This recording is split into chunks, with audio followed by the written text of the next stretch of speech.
Permettez-moi juste une remarque concernant la répartition des rôles ou des poids entre les États-Unis et l'Europe. C'est un secret que tout le monde connaît. Déjà, le monde entier a perdu confiance dans les États-Unis et dans le dollar. À elle seule, la République fédérale d'Allemagne a dépensé plus de 6 milliards de marks allemands après l'effondrement de la bourse d'octobre dernier. Pour soutenir une nouvelle fois le dollar,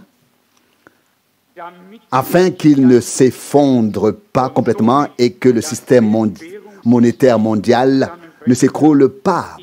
Je dis cela pour une seule raison.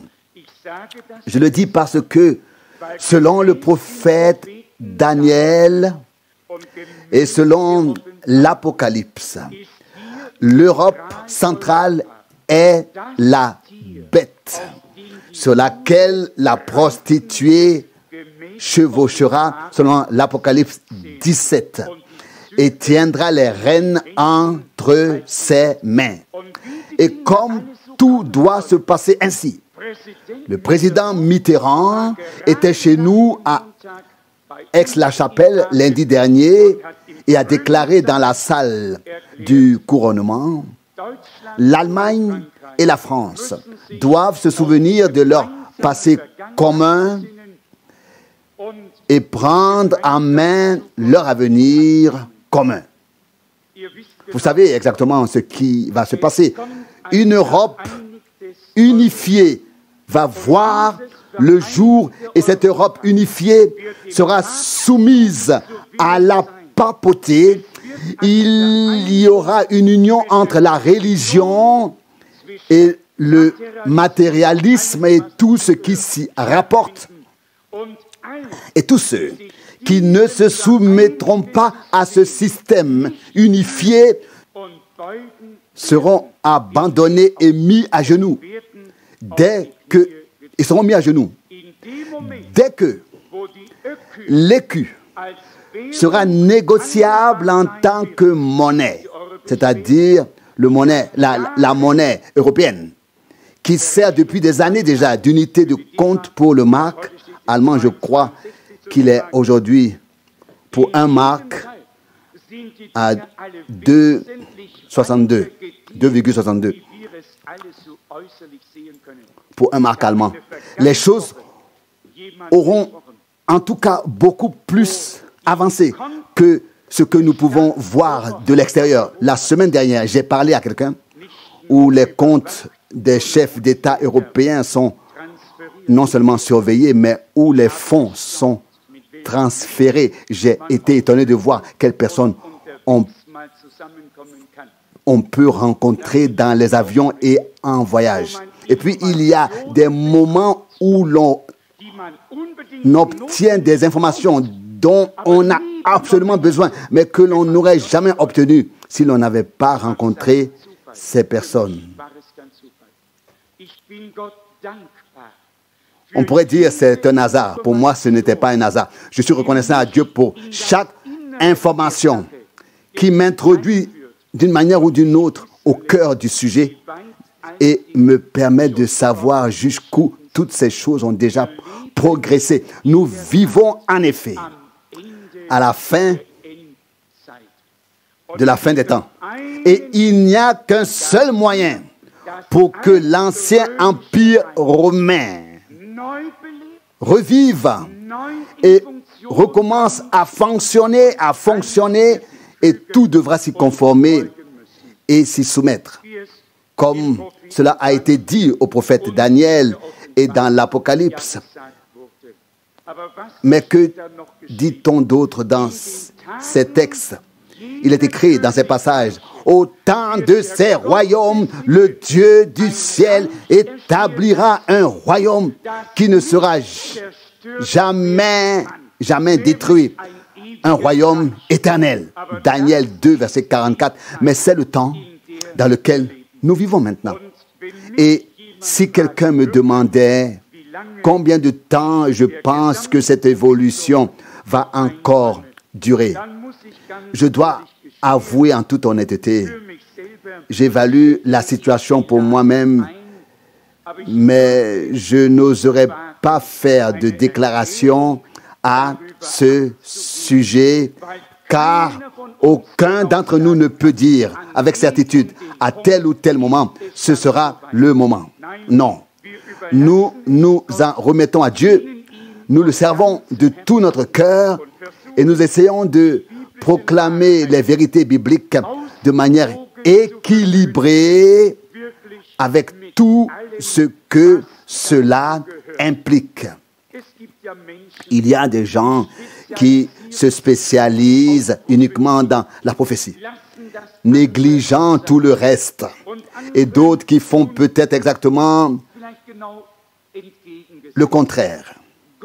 Jusqu'à présent, Dieu nous a conduits de manière à ce que nous proclamions de manière équilibrée l'ensemble du conseil de Dieu afin que le salut, la grâce et tout ce qui doit être dit sur le plan de l'enseignement et bien sûr prophétique soit présenté afin que nous ayons une vue d'ensemble.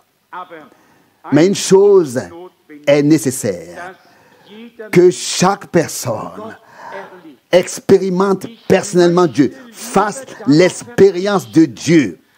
Je préfère renoncer à tout savoir de ce que Dieu a décidé dans son plan si je sais seulement que chacun a fait l'expérience de Dieu, est né de nouveau et sera présent lorsque le Seigneur reviendra. Ça, c'est l'essentiel. Et c'est probablement pour cela que j'ai déjà lu cette magnifique parole ici. La parole de la croix est une folie pour ceux qui périssent. Mais pour nous, elle est une puissance de Dieu. 1 Corinthiens 1, 18. Je me permets ici de poser la question à nous tous. La parole de l'enseignement et la parole prophétique ne sont-elles pas aussi une folie pour les hommes s'ils n'ont pas reçu l'introduction au plan du salut, au plan divin du salut, par révélation de la bouche du serviteur et prophète appelé et envoyé par Dieu?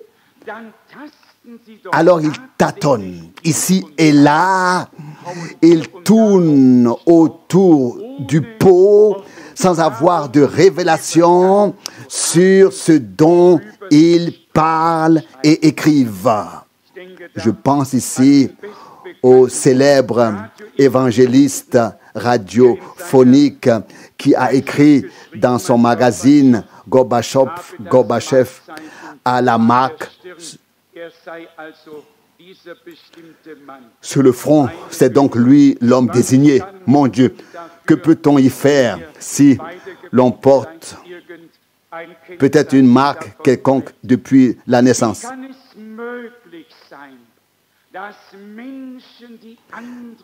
Comment est-il possible que des personnes qui enseignent les autres soient tout simplement frappées d'aveuglement total et ne reconnaissent pas de quoi il s'agit? Les Saintes Écritures nous ont décrit très clairement le lieu et les environs. La ville aux 7 collines et l'homme qui règne sur les rois de la terre, etc., etc.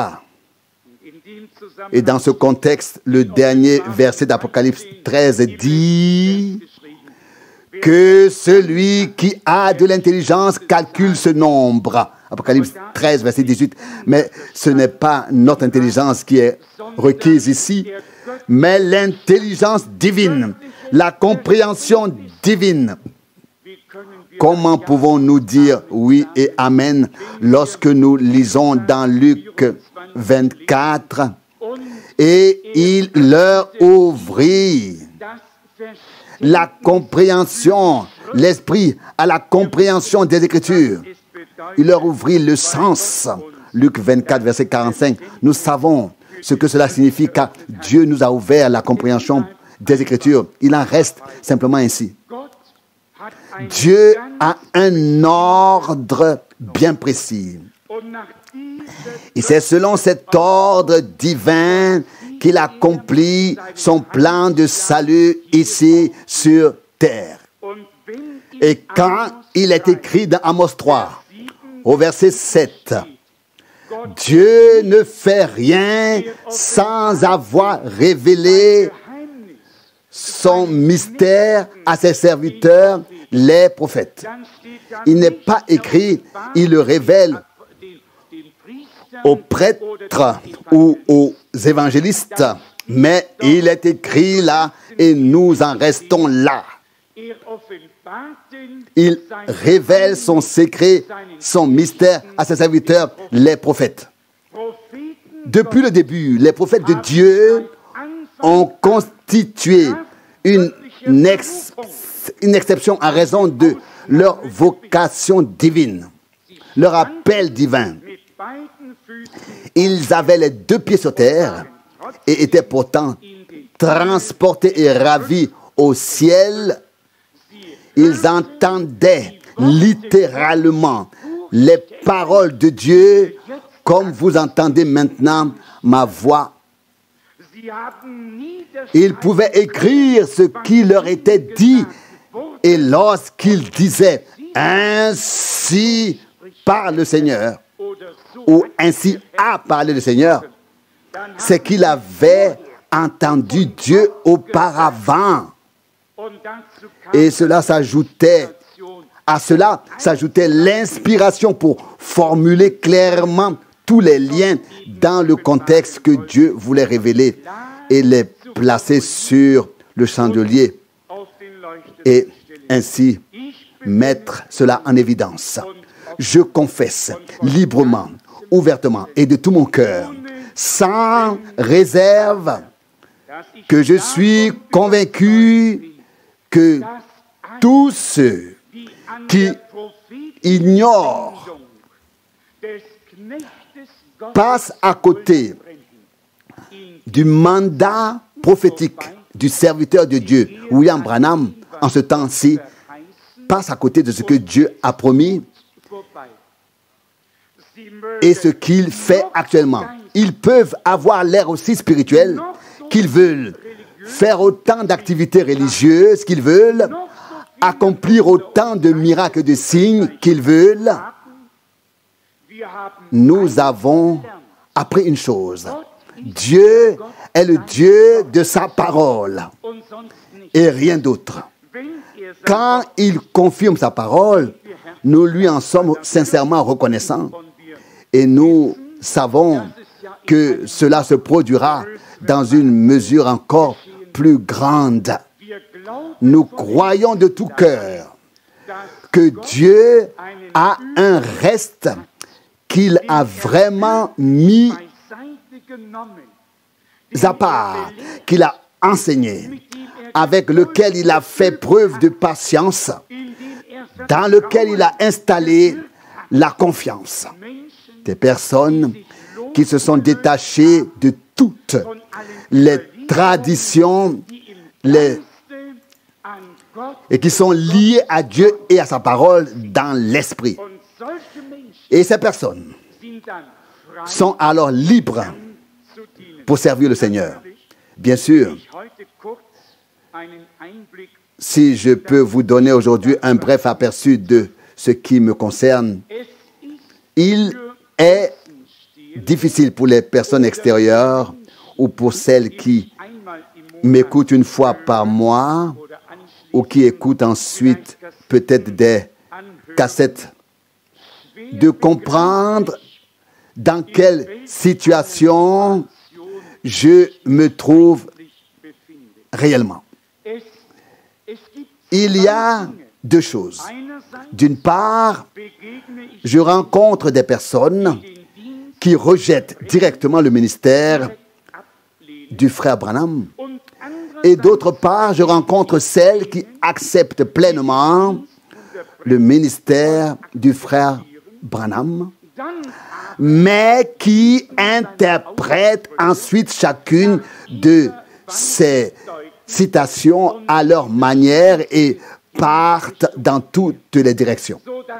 De sorte qu'il ne reste finalement que des ruines qu'il faut labourer à nouveau, semer à nouveau, qu'il faut prendre un nouveau départ à tout égard, à tous égards et dans tous les pays. Je vais vous donner un exemple. Un frère de Singapour qui a lu les prédications de frère Branham écrit dans l'une d'elles qu'il a intitulée que frère Branham aurait dit que l'âme a également 5 sens. Dans une autre, il aurait dit que l'esprit a 5 sens. Maintenant, je dois lui répondre, qui a 5 sens, l'esprit ou l'âme? Et vous savez quelle serait ma réponse? Ma réponse est la suivante. Je remercie Dieu de m'avoir donné 5 sens normaux dont je dispose. Que mon âme ait 5 sens ou un seul sens, cela m'importe peu. J'ai entendu le même frère Branham dire, l'âme n'a qu'une seule entrée. Donc, sens, et celle-ci consiste en la foi que Dieu a mise en nous par l'Esprit lorsque nous avons entendu la parole de Dieu. Un seul sens me suffit, à savoir le sens de Jésus-Christ. Le sens, ici, le sentiment de Jésus-Christ, le sens qui est orienté vers Dieu et la parole de Dieu. Il y a d'autres choses qui sont très critiques et qui sont bien sûr très, très difficiles pour moi. Il y a cette déclaration de frère Branham qui a probablement dit dans le premier sceau, au moment où l'ange descend, selon Apocalypse 10, et pose son pied sur la terre et la mer, le 7e messager est sur la terre. Et vous pouvez alors imaginer ce que cela fait quand une telle citation m'est lue en anglais en présence de témoins dans mon bureau. Et puis vient la question directe et pointue et erronée. Crois-tu ce qui est dit ici?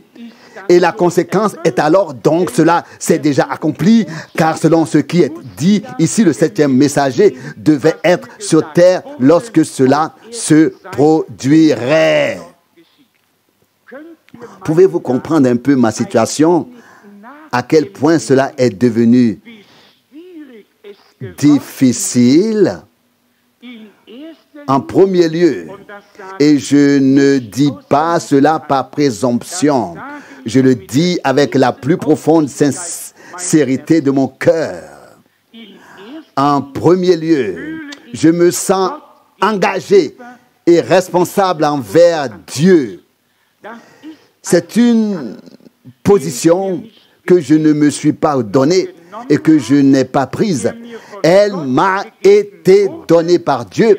Je suis là, je ne peux pas faire autrement que Dieu m'aide. La parole de notre Dieu doit pouvoir rester dans sa signification. Et doit pouvoir rester dans sa signification. Et cela indépendamment de ce qui a été dit ailleurs. Là aussi, il est possible de trouver des déclarations, des citations qui ne sont pas toujours ainsi parle le Seigneur. Nous le savons tous très bien. Même de tels hommes de Dieu, par exemple, Paul l'avait déjà dit et écrit à l'époque. Nous ne mourrons pas tous, mais tous nous serons changés, transformés. 1 Corinthiens 15, 51. Ensuite, les critiques auraient pu venir et dire, regarde, c'est ce que Paul a dit. Il nous l'a dit ici dans l'assemblée, il l'a prêché, et puis il a même écrit, nous ne mourrons pas tous, mais tous nous serons changés, transformés. Et soudain, Paul n'a pas été changé, mais comme l'ont établi l'histoire, ou alors l'histoire, oui, de la communauté religieuse, des communautés religieuses. Il est mort en martyr à Rome, sous la persécution de Néron. Quelqu'un pourrait alors venir et dire, oui, regarde, c'était un apôtre, c'était un homme de Dieu. C'est ce qu'il a dit de cette manière. Comment pourrait-il en être autrement? Et depuis près de 2000 ans, depuis près de 2000 ans ont passé et c'est toujours vrai. Je crois l'avoir dit ici récemment. Les hommes de Dieu, sous l'inspiration du Saint-Esprit, s'expriment parfois à la première personne ou se réfèrent à eux-mêmes dans ce qu'ils expriment, tout en écrivant pour d'autres enfants de Dieu qui viendraient plus tard sur terre. Et je rappelle aujourd'hui la parole, je crois que c'est Pierre qui l'a reprise lorsqu'il a parlé des prophètes de l'Ancien Testament. Ils ne se servaient pas eux-mêmes, mais nous. Et ils sondaient à savoir quel serait le temps auquel l'Esprit de Christ qui agissait en eux faisait allusion. 1 Pierre 1, verset 11. Les hommes de Dieu peuvent déjà être enlevés du temps vers l'éternité.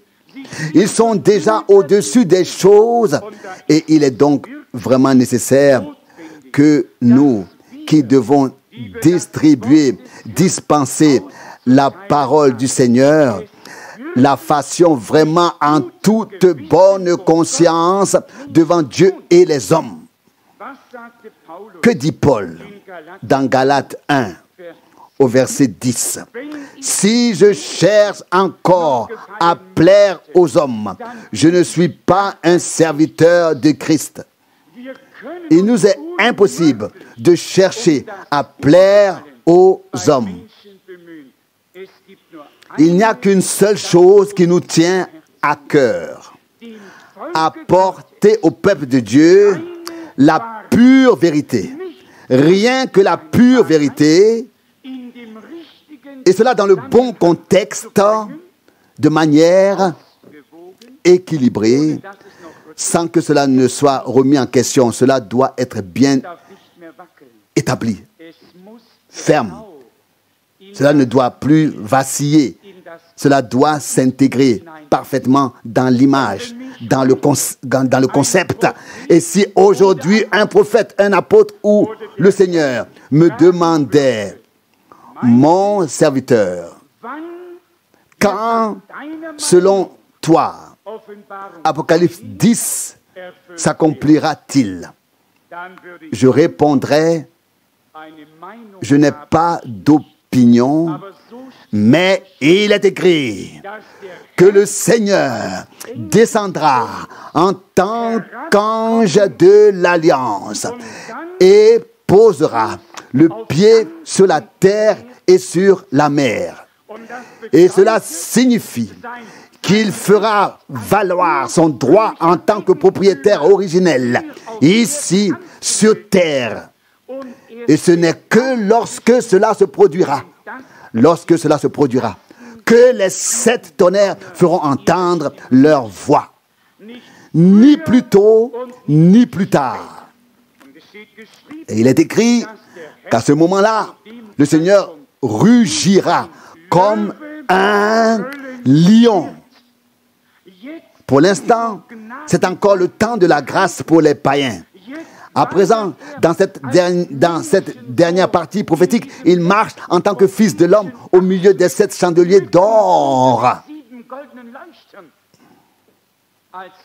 Il a été sacrifié en tant qu'agneau Mais en tant que souverain sacrificateur, il est encore disponible aujourd'hui grâce au sang versé. Grâce au sang versé. Ce n'est qu'alors, lorsque le temps de grâce pour les païens sera écoulé, que Dieu se tournera vers le peuple d'Israël.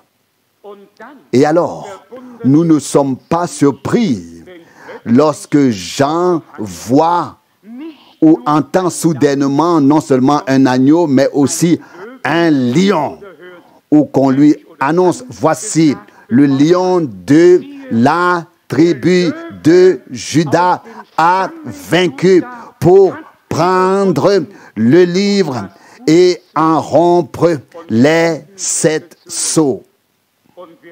Et qui les a brisés? L'agneau. Il est très important. Qui? Il est très important. Qui les a brisés? L'agneau. Qui les a ouverts? L'agneau. Il est très important que nous lisions chaque verset et chaque description avec beaucoup d'attention et dans la prière. Je pensais à la parole que frère Branham aimait beaucoup utiliser, tirée d'Apocalypse 10, versets 6 et 7. Mais dans les jours de la voix du 7e ange. Pas seulement pendant le temps où il prêche lui-même, mais au jour. Et nous vivons au jour et en ces jours, tout arrive à son terme. Il n'y a rien à interpréter. Il suffit d'écouter attentivement pour avoir la révélation par le Saint-Esprit. Et alors, tout avance à nouveau par la grâce de notre Dieu. Hier à Salzbourg, j'ai mentionné à quel point je suis reconnaissant que Dieu nous ait ainsi pris dans sa présence ces jours-ci, qu'il ait retiré de nous notre propre savoir et notre propre pensée, tout notre concept. Il a retiré et qu'il nous ait placés dans son plan.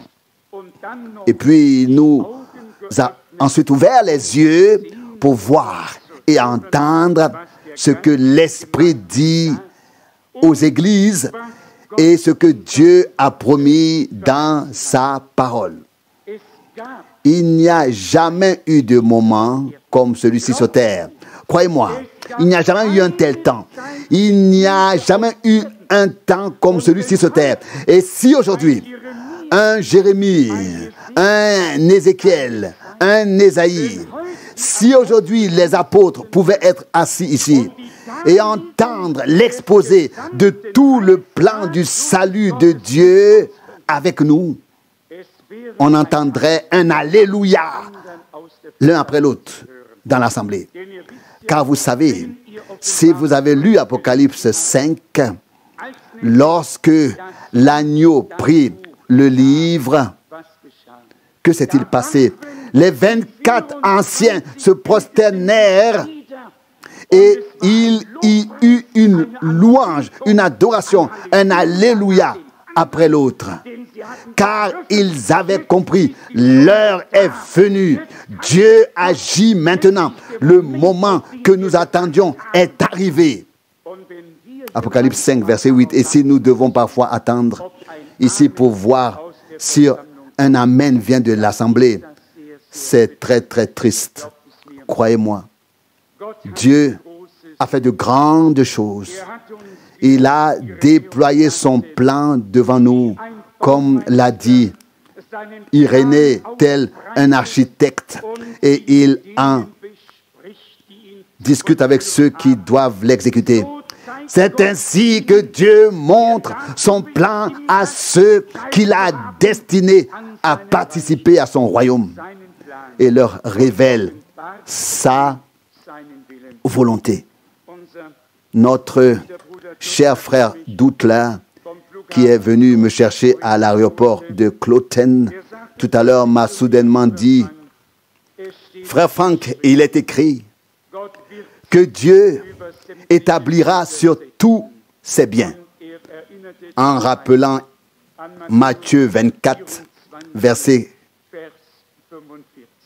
45. Et c'est effectivement vrai. Même si l'on voulait faire preuve de retenue, mais pensez à Paul.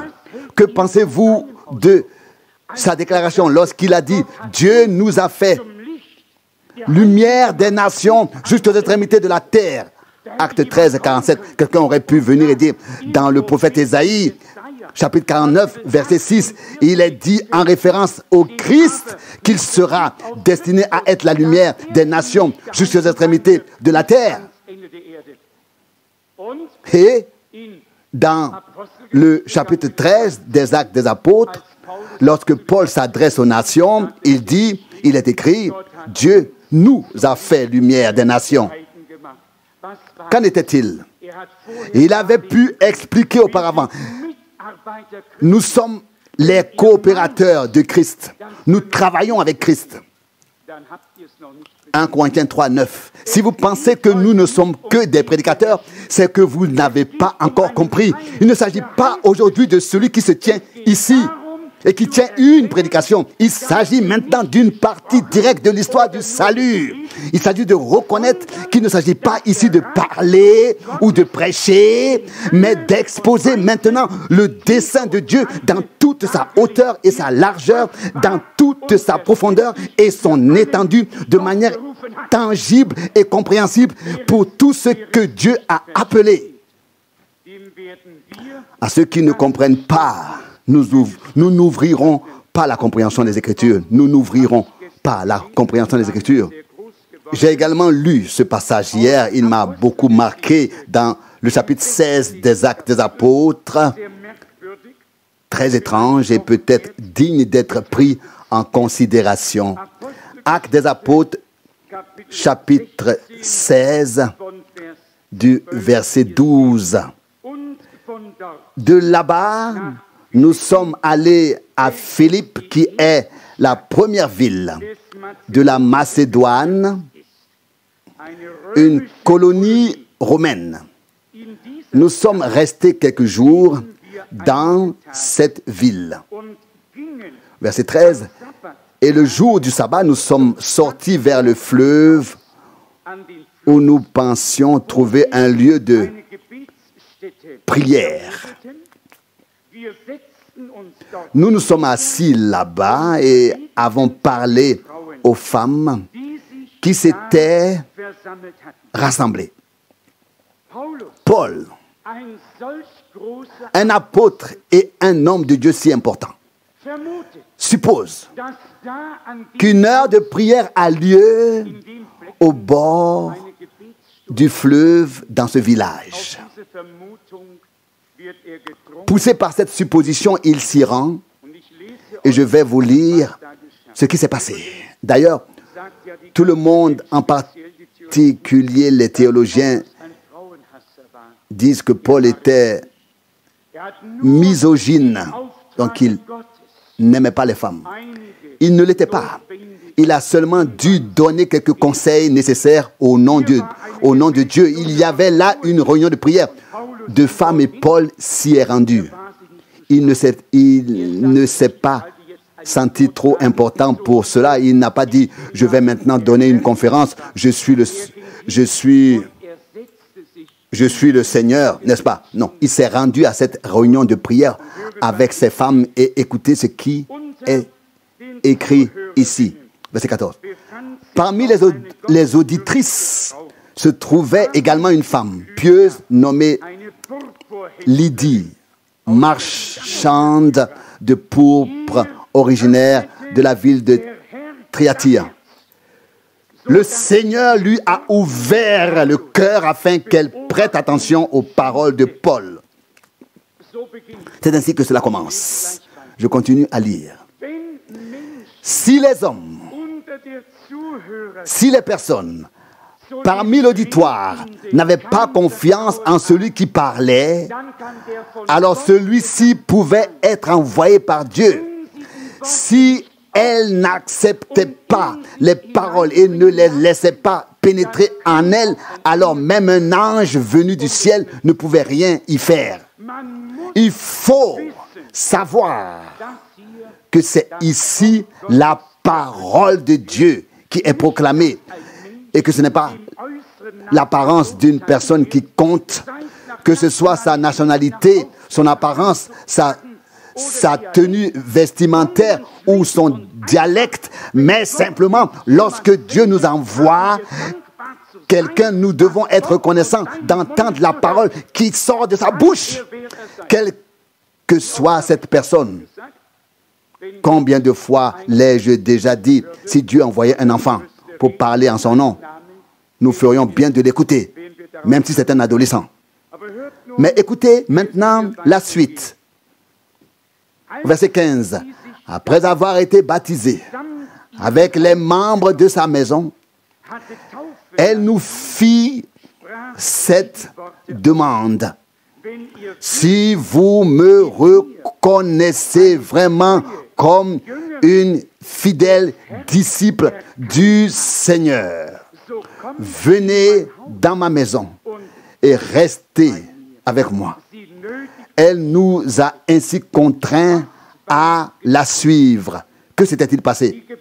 La prière, la réunion de prière avait précédé ce qui avait été dit. Nous sommes reconnaissants envers toutes les sœurs, envers toutes les femmes qui se réunissent pour prier. Elles ont tout simplement un cœur plus tendre et il semble qu'elles soient plus proches de Dieu que les hommes lorsqu'il s'agit de prière. C'est simplement ainsi. Leur nature est ainsi faite.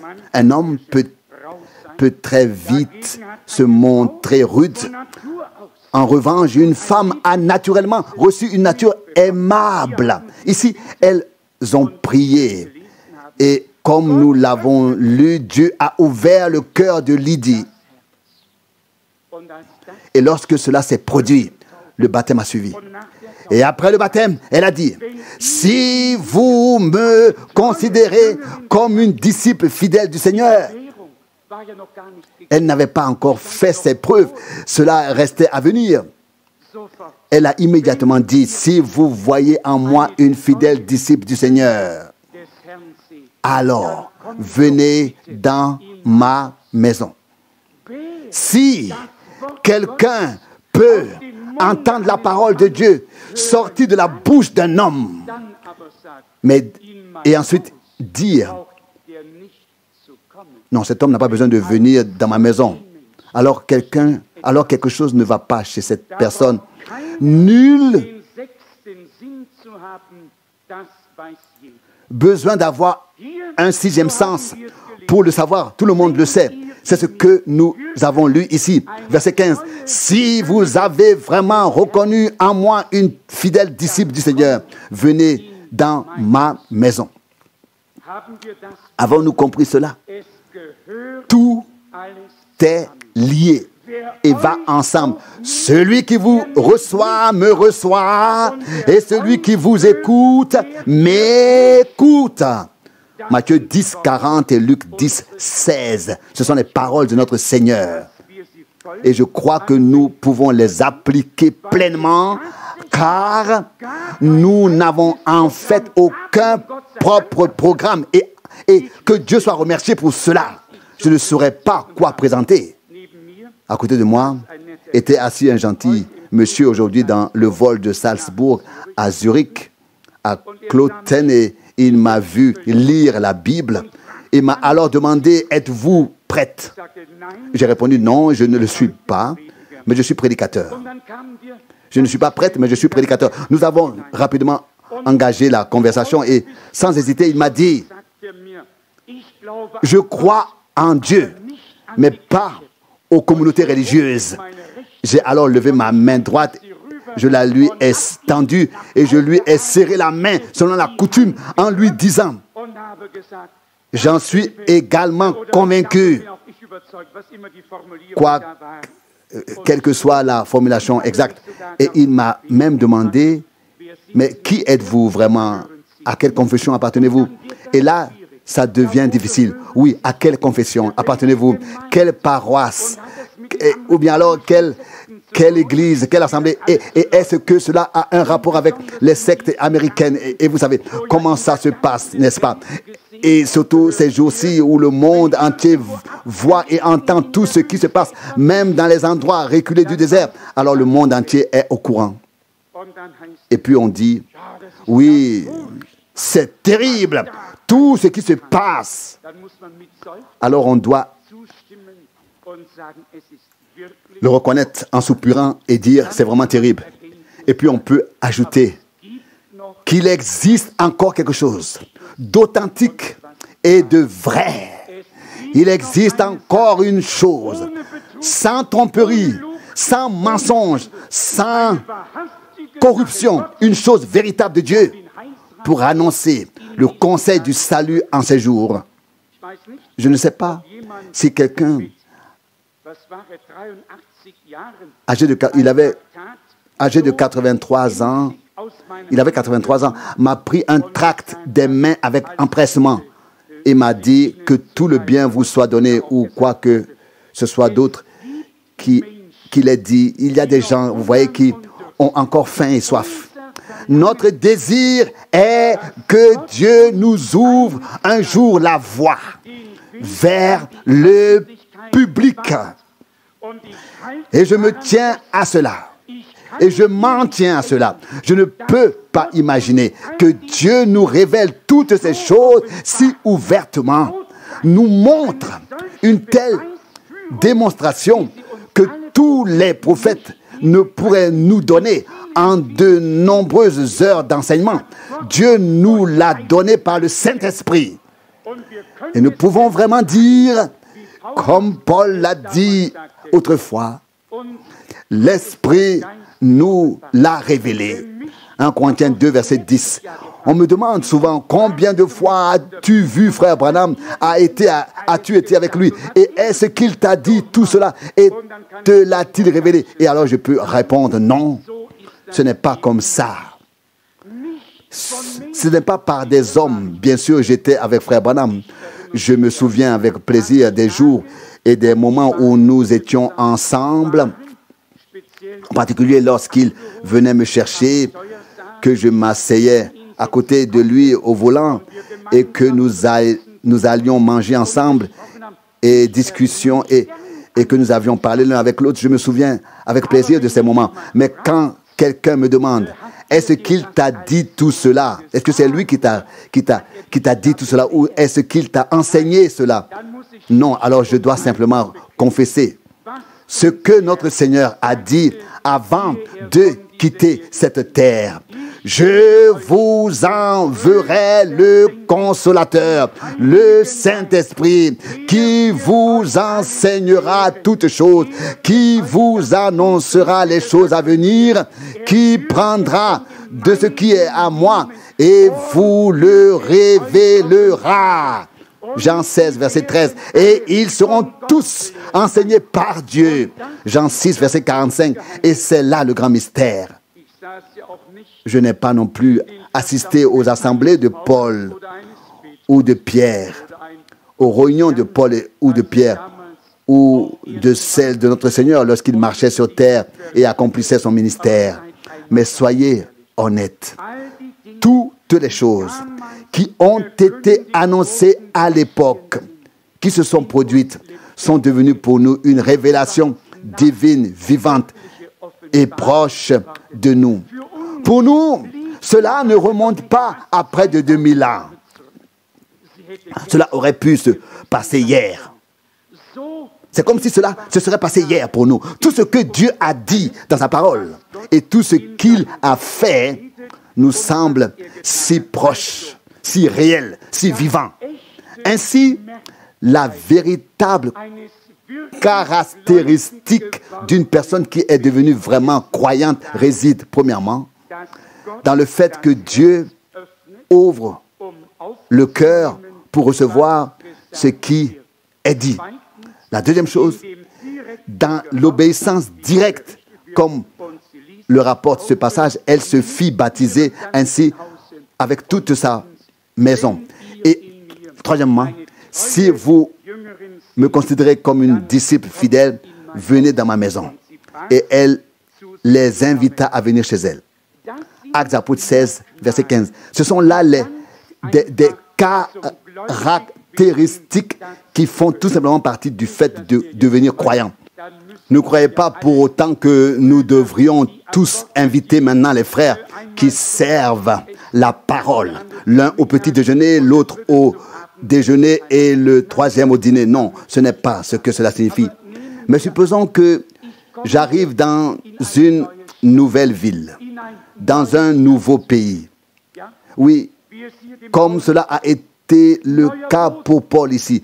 En terrain inconnu, il suppose qu'il y aura une heure de prière. Il s'y rend devant un tout nouveau public. Et déjà, Dieu commence à agir. Combien de fois ai-je vécu cela? Ici en Suisse, en Autriche et dans de nombreux pays du monde. Exactement la même chose.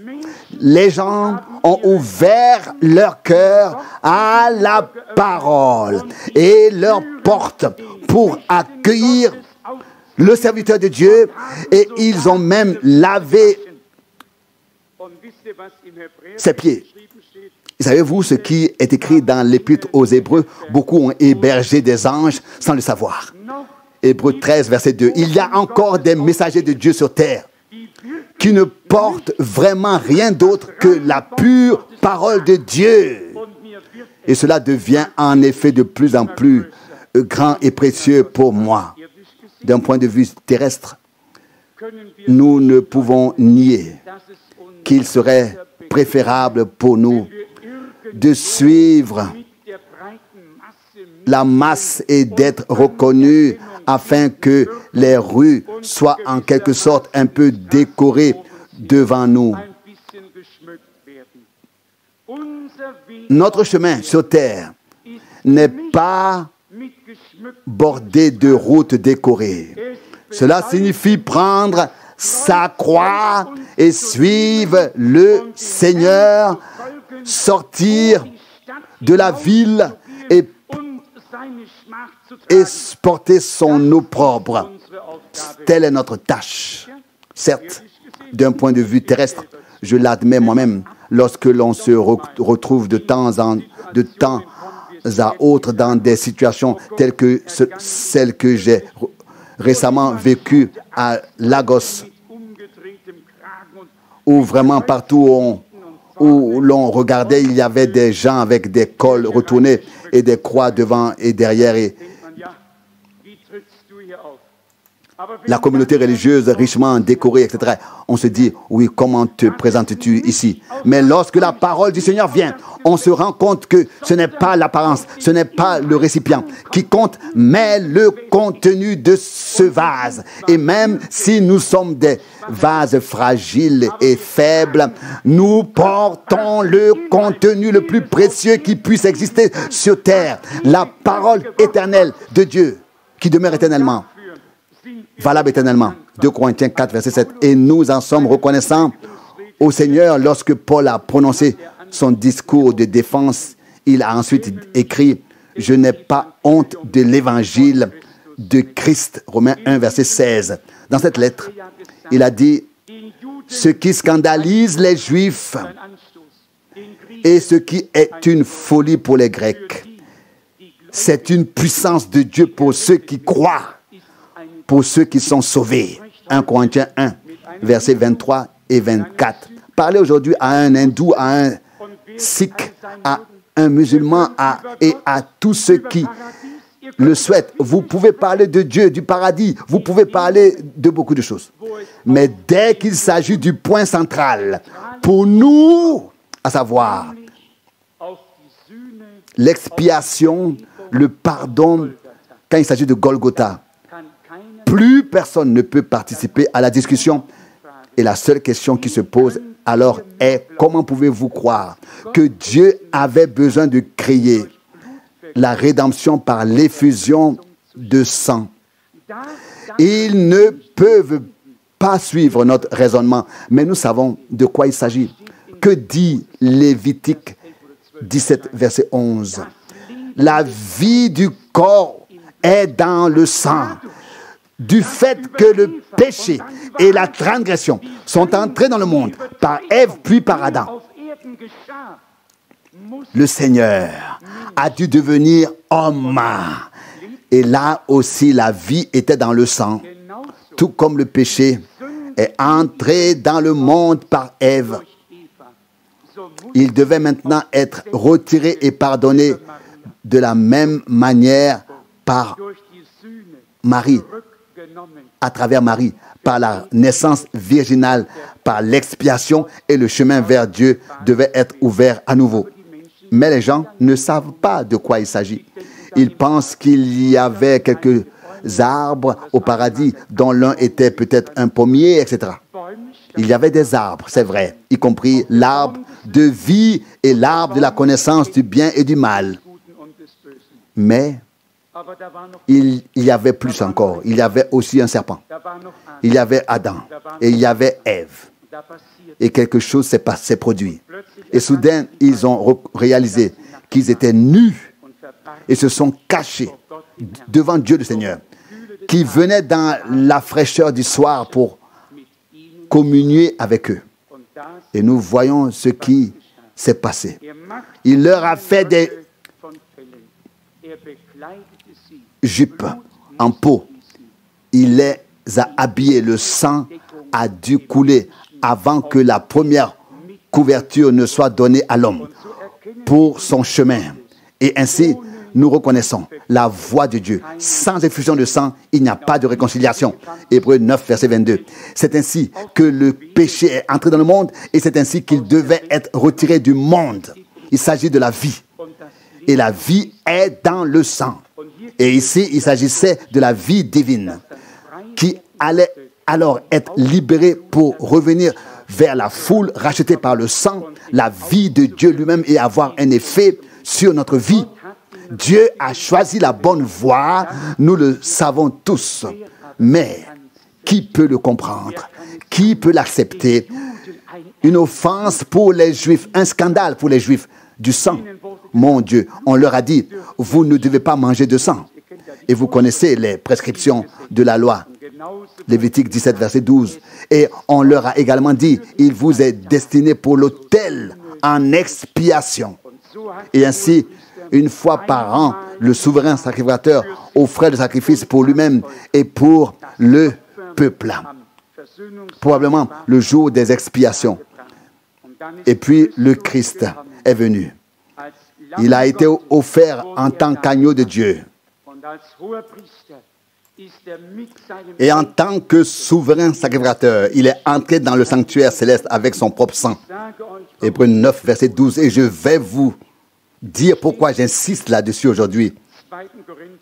Dans 2 Corinthiens chapitre 11, je crois, Paul écrit, « Si quelqu'un vient vous prêcher un autre, si quelqu'un s'amène auprès de vous pour prêcher un autre évangile, un autre Jésus-Christ, vous le supportez et si vous recevez un autre esprit, cela vous convient ainsi aussi, etc. 2 Corinthiens 11, verset 4. Et puis il en vient au fait, il n'y en a pas d'autre, il n'y en a qu'un seul. Il n'y en a qu'un seul. Il n'y a qu'un seul Jésus. Mais les hommes ont fait de cet unique beaucoup d'autres choses qu'il n'est pas du tout.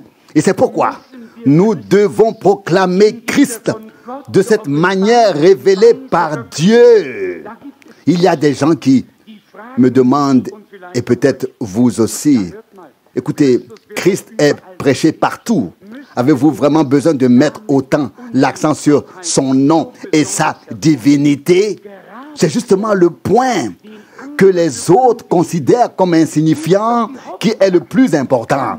Il devait être Dieu pour pouvoir vaincre la mort et le diable.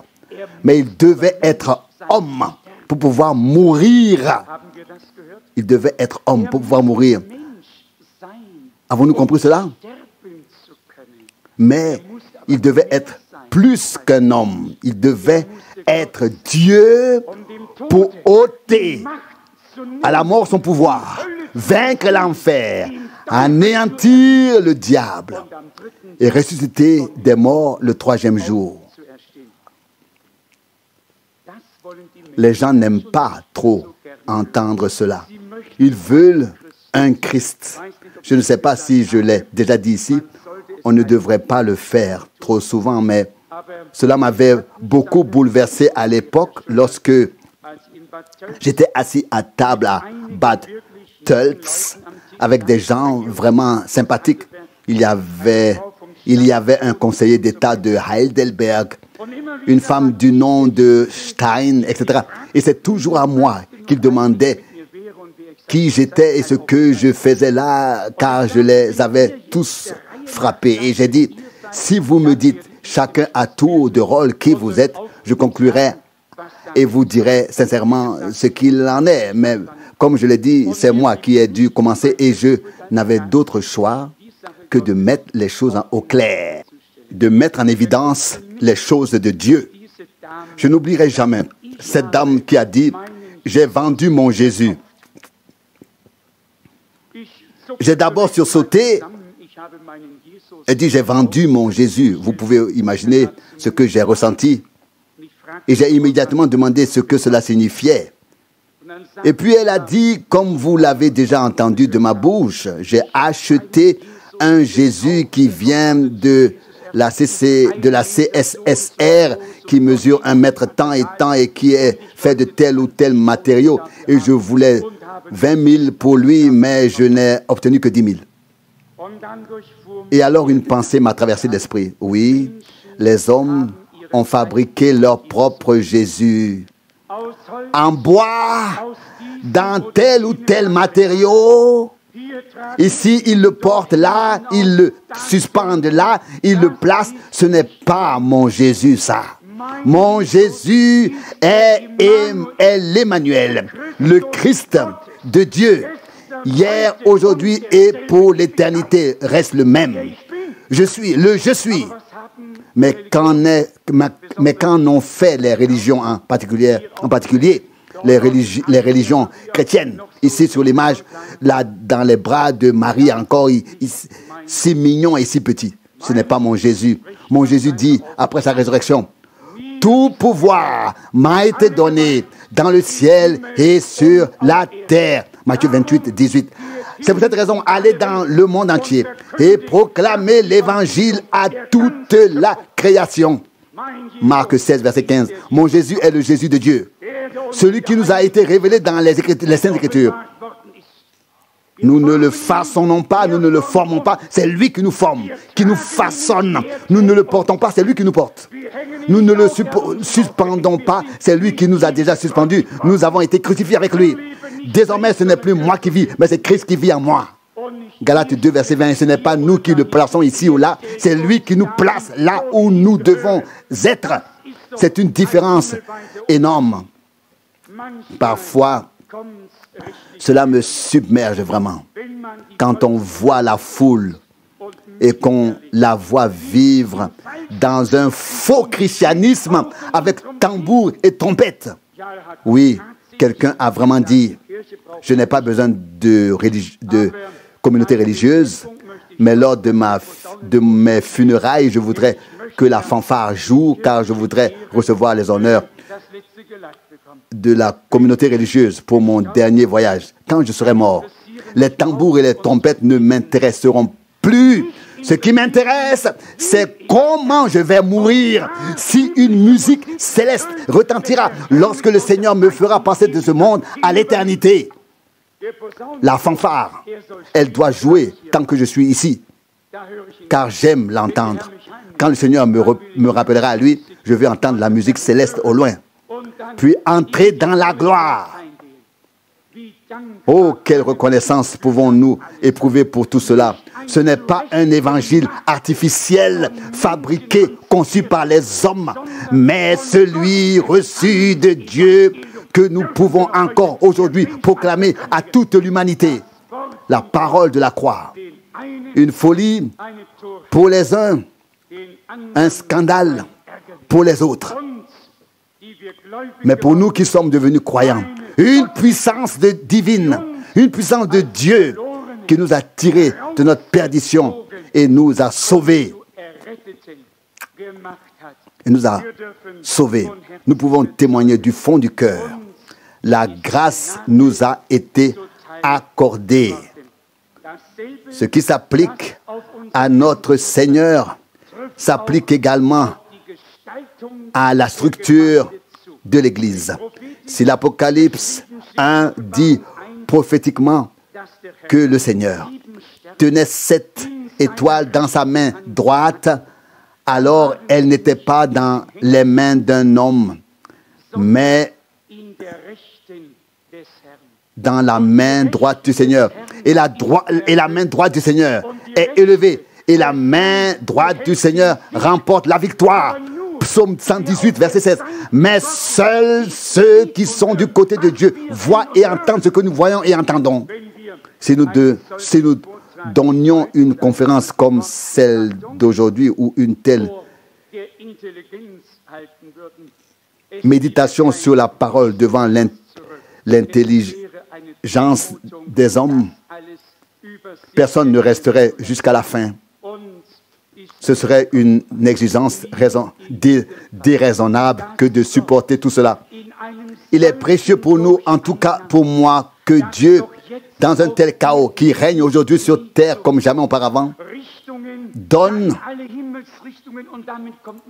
l'orientation, oui, dans toutes les différentes directions, et cela ne suffit pas.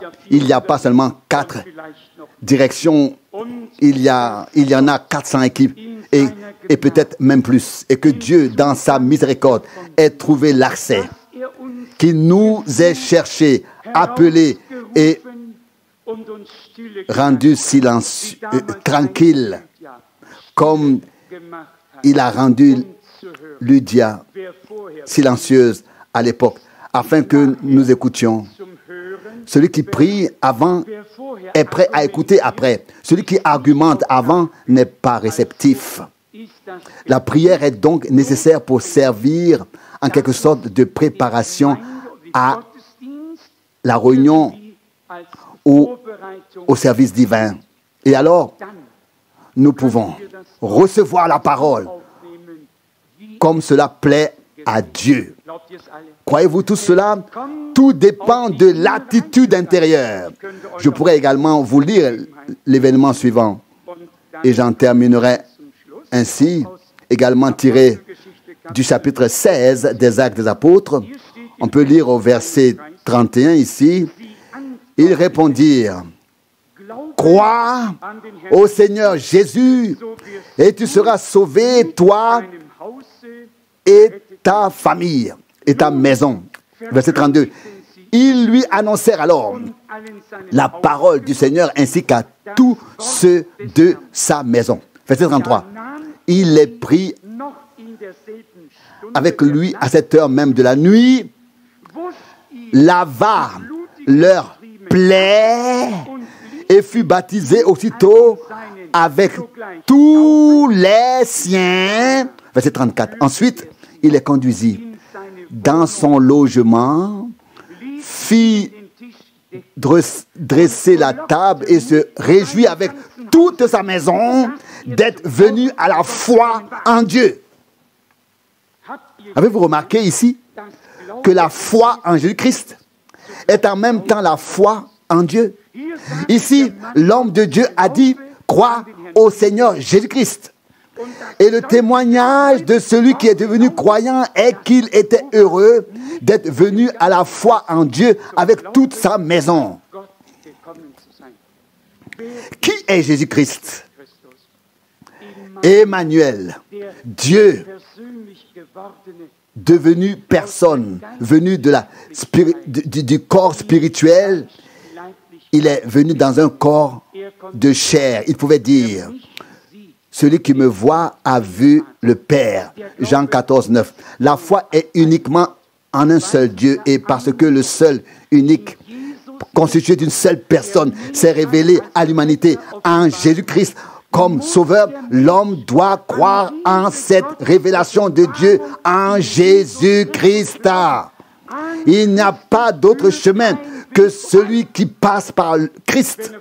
S'il passe à côté de Christ, alors il passe à côté de Dieu. Tout chemin qui passe à côté du Christ passe à côté de Dieu. Car il pouvait dire, je suis le chemin. Nul ne vient au Père que par moi. Jean 14, 6. Toute vérité, supposait-elle, qui passe à côté du Christ, passe à côté de Dieu. Le Christ est la révélation centrale de Dieu ici sur terre. Pour notre salut à tous, pour notre réconciliation. Lui qui était Emmanuel est devenu Yahshua, Yahvé Sauveur, sous sa forme grecque Jésus. Nous le savons. Et ce même Jésus sera alors, dans la plénitude, dans l'achèvement, Emmanuel qui remplira toute la terre de sa gloire. Le même hier, aujourd'hui et éternellement. Celui qui pouvait dire, avant qu'Abraham fût, je suis. Jean 8, 58. Celui qui pouvait dire, celui qui me voit, voit le Père. Jean 14, verset 9. Nous croyons que Dieu, dans les cieux, est devenu notre Père par Jésus-Christ, notre Seigneur. Nous croyons ce qui est écrit dans 2 Corinthiens 5, verset 19. Dieu était en Christ et a réconcilié le monde avec lui-même. Dieu est venu à la rencontre de l'humanité en Christ et a tendu en lui la main de la réconciliation à tous ceux qui veulent se réconcilier avec Dieu. Nous devons maintenant saisir la main de la réconciliation de Dieu en Christ et reconnaître qu'il a souffert à notre place et que par lui, nous avons trouvé la paix avec Dieu. Par notre Seigneur Jésus-Christ. Avons-nous tous compris cela? Il est si difficile de rendre cette partie compréhensible, de l'exprimer avec des mots. Ce n'est d'ailleurs pas nécessaire. Paul l'a résumé dans 1 Timothée 3, au verset 16. Le mystère de la piété est grand. Dieu manifesté dans la chair, justifié dans l'esprit, apparu aux anges, prêché dans le monde, reçu dans la foi, dans la gloire. Et c'est ce que nous croyons encore aujourd'hui. Le message de Dieu aujourd'hui est le suivant. Revenez à Dieu. Revenez à sa parole. Revenez à Jésus-Christ qui était au commencement et qui sera à la fin. Et celui qui pouvait dire, je suis le premier et le dernier. Et le vivant, j'étais mort et voici, je vis pour toute éternité. Et je détiens les clés de la mort et du séjour des morts, et de l'enfer. Croyez, ça c'est Apocalypse 1, verset 18. Croyez-vous tous sincèrement en Jésus-Christ? Croyez-vous qu'il était homme selon la chair, mais qu'il était Dieu selon l'esprit? Qu'il était Emmanuel, le je suis, à 100%, à 100%. Je l'ai dit tout à l'heure, il devait être homme pour pouvoir mourir. Il devait être Dieu pour vaincre la mort, pour ôter l'aiguillon de la mort et ressusciter le troisième jour, puis vivre. Et nous vivons avec lui. Comment avez-vous reçu sa parole? Comme Lydie, comme le geôlier, et comme tous les autres, votre cœur a-t-il été touché, a-t-il été ouvert? Avez-vous été touché? Qu'est-ce que Dieu a à vous dire aujourd'hui? Êtes-vous reconnaissant pour la révélation de sa parole de son nom et plus généralement pour la révélation de son dessein de salut en ces jours, alors nous pouvons maintenant remercier le Seigneur ensemble pour cela. Au nom, et cela au nom de Jésus. Amen.